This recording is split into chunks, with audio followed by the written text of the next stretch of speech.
It's that statement of cash flow that determines the asset or the liability. Why do the rich keep getting richer while the poor get poorer?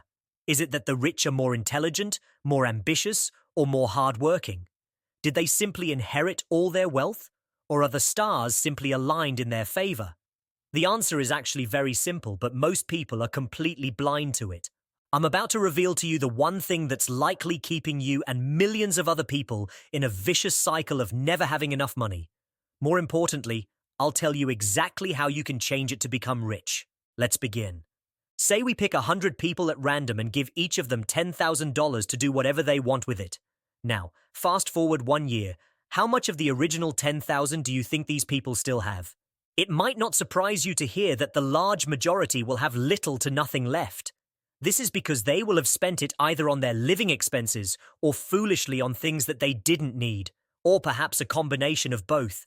Then there will be a small handful of people who held onto it in a savings account, perhaps increasing the amount slightly from any interest that was earned. Finally, there might be just a select few who will have turned those $10,000 into $15,000, $20,000 or more. Why? Because financial intelligence is uncommon. You see, you spend most of your early years in school learning about various academic disciplines. Your knowledge is then evaluated via tests and quizzes. By the end of your high school or university years, you generally have an idea of your strong suits and which career path you want to pursue. If not, there are other professional aptitude tests that can tell you which paths may be a good fit, whether it's being an engineer, doctor, teacher, and so on. But this path is missing a crucial component. While the current education system may help you obtain employable skills for select professions, it doesn't tell you how you ought to manage your money once you start earning it, let alone how you can put it to work to build wealth. Financial literacy is seldom taught in our formative years, which leads us to become adults who have no idea how to successfully manage money. Perhaps even worse, we then live our lives believing money is something that can only be obtained from hard work, and that once we have it, it's meant to be spent. According to the independent market research platform called GitNux, only 33% of adults understand the most basic financial concepts. The average score for the basic financial knowledge test is a mere 61%. Unfortunately, things aren't getting any better. The same report found that financial illiteracy is actually increasing among young people in America. What does this mean? Well, it means that people are making long-term financial decisions without the necessary knowledge and tools. And without the proper foundation, each of these uninformed decisions leads them further away from financial freedom. In the most basic sense, financial intelligence is your ability to understand and manage your money. We're talking about your expenses, savings, debt, and investments. So, the higher your financial intelligence is, the better you can be at not only managing your income, but also making it grow to generate wealth for you. Now, the big question is, how do you become financially intelligent? Simple. You just need to understand what sets the rich apart from the poor and middle class, and then apply that to your own life. And here's the key. The majority of long-term financial struggles you face boil down to whether you spend your money on assets or on liabilities. The difference between the poor, middle class, and rich comes down to income usage. Now, you might argue that the poor, middle class, and rich have very different income levels. And this is true. But our primary focus is the class of people who are self-made rich. These are the ones who started out in the middle class, or even completely broke, but turned their circumstances around years later. So they had to get themselves out in some way, right? To understand the difference between the three classes, let's first look at two of the most basic financial tools. The first is called an income statement. The second is called a balance sheet. An income statement, also known as a profit and loss statement, has income on the first half and expenses on the other. So if, for instance, you earn $5,000 per month, that gets recorded under income.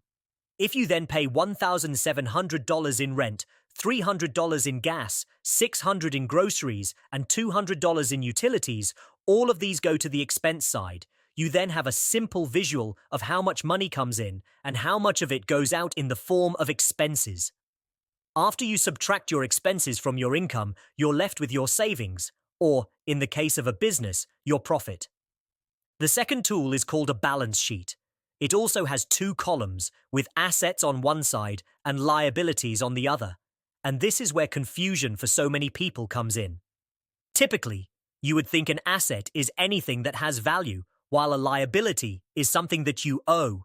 At least, that is what most textbook definitions imply. Now, there is some truth to this.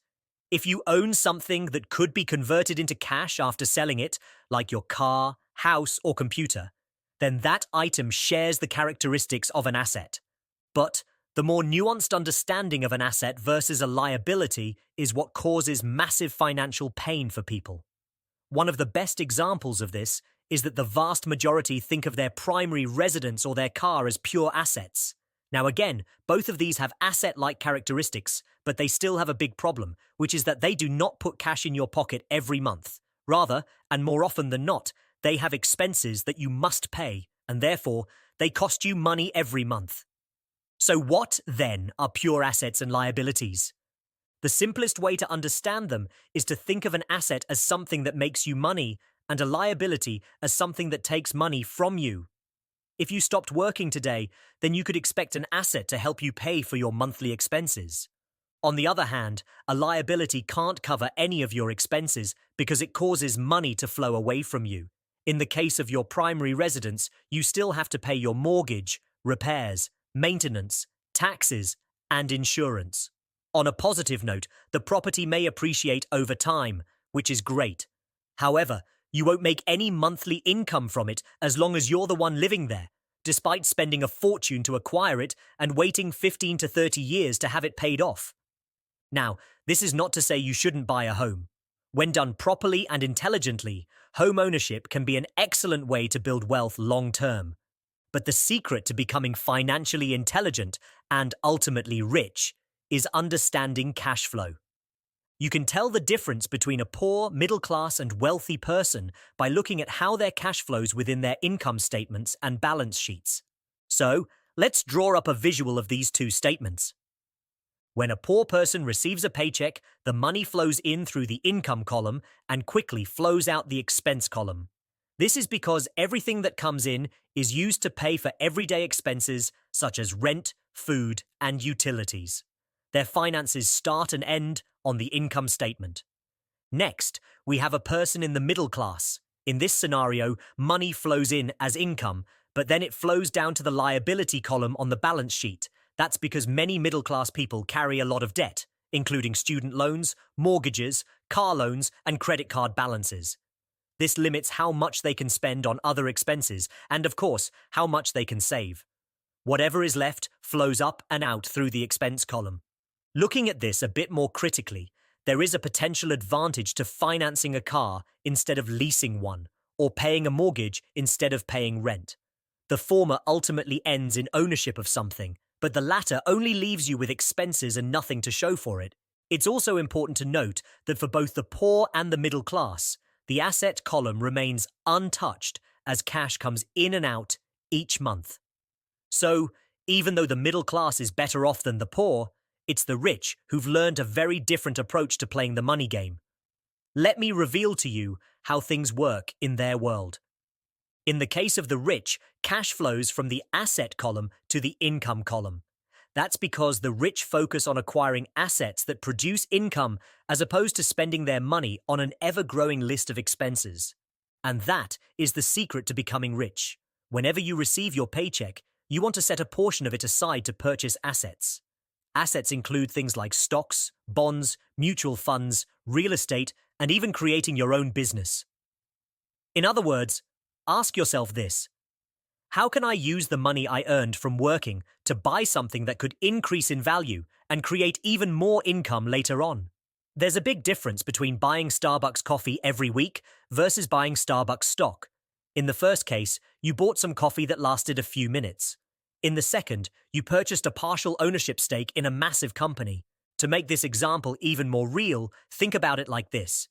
Every time you get your hands on more money, you're presented with a choice to stay poor, become middle class, or advance to rich.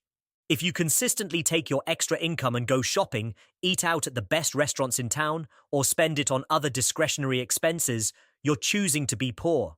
If, on the other hand, you decide to buy a bigger house, a new car, or put a bigger balance on your credit card, then you're choosing to be in the middle class. But if you take that income and opt to buy well-diversified mutual funds in your retirement account, or a second property you can rent out to others, or a domain name to begin building an online business, you're choosing to be rich. Assets can make you wealthy in two ways. First, they can grow in value over time, which means they end up being worth more than what you originally paid for them. And second, they can generate income, which you can reinvest to acquire even more assets to earn more income, and the cycle repeats. So, if you want to become rich, you have to change how you view money. Think about how every dollar you earn can either be spent and never seen again, or invested to multiply itself over time. That's the mindset leading to the proper actions to carry you down the path to an abundant life. Now, if you want to learn the basics of investing so you can take your first step to building wealth, you'll want to watch this video next. I'll see you there.